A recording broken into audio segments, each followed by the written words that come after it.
When the ancient Israelite pilgrims looked up toward the hills of Judea, they weren't admiring a peaceful, comforting landscape.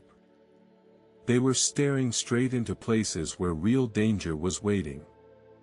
The steep, narrow trails surrounding Jerusalem were famous for ruthless bandits, sudden flash floods, and brutal, scorching heat. Just making that climb was a frightening test of endurance, and looking up at those towering heights meant facing the very real fear that you might never make it back home to your family and farm.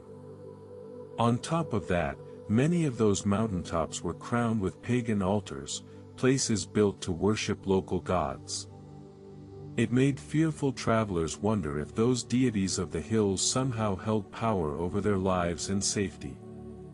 So when families traveling to Jerusalem for the sacred feasts began to sing the Song of Ascents, those famous opening words didn't start as a peaceful statement of praise. They began as a quiet, anxious question born out of deep human vulnerability. I will lift up my eyes to the hills.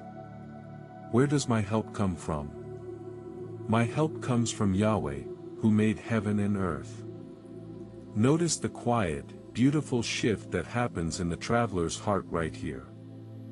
The threats ahead don't suddenly disappear, but the pilgrim's eyes look beyond those intimidating mountains, reaching all the way to the Almighty who spoke those very peaks into existence. Picture a small family walking that dusty, winding path up from the valley of Jericho. Their leather sandals are caked with dust, and their water skins are getting lighter under the hot afternoon sun. Every bend in the canyon could hold a sudden danger, yet with every single step upward, they remind each other that the Creator of heaven and earth is personally guiding their feet.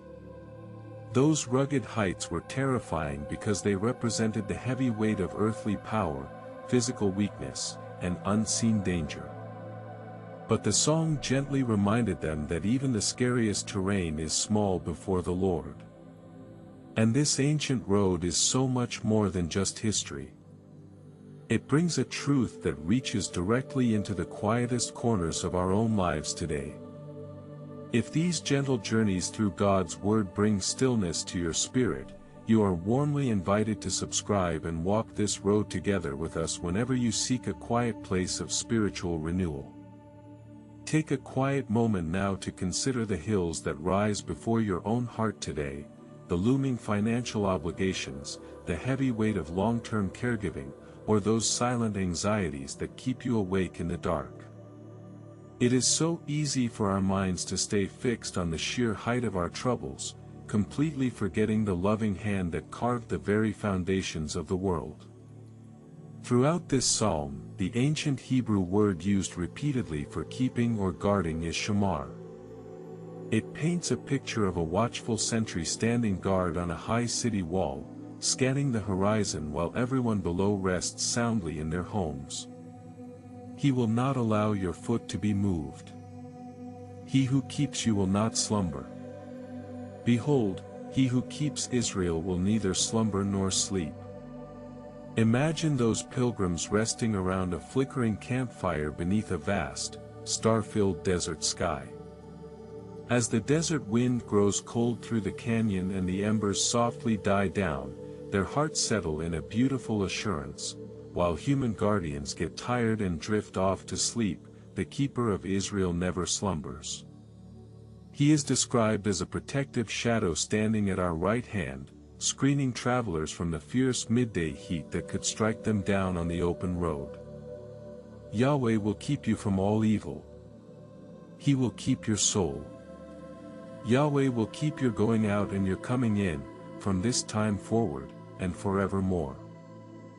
Centuries after these ancient songs echoed along those Judean ridges, Jesus Christ walked those same winding, dusty roads toward Jerusalem, fully aware of the suffering that awaited him on the hill of Golgotha.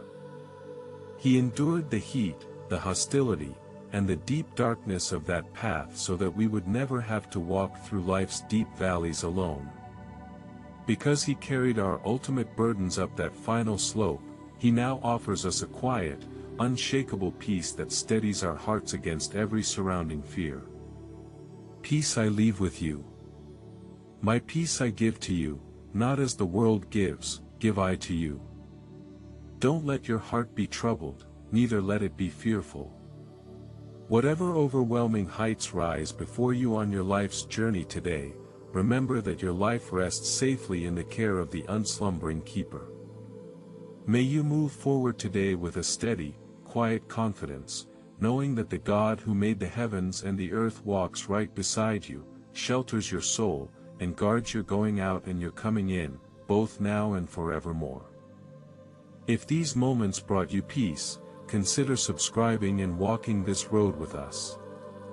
A quiet like, or a word left in the comments, helps these reflections reach others who need them, and that support is what allows us to keep creating them. May peace remain with you until we meet here again.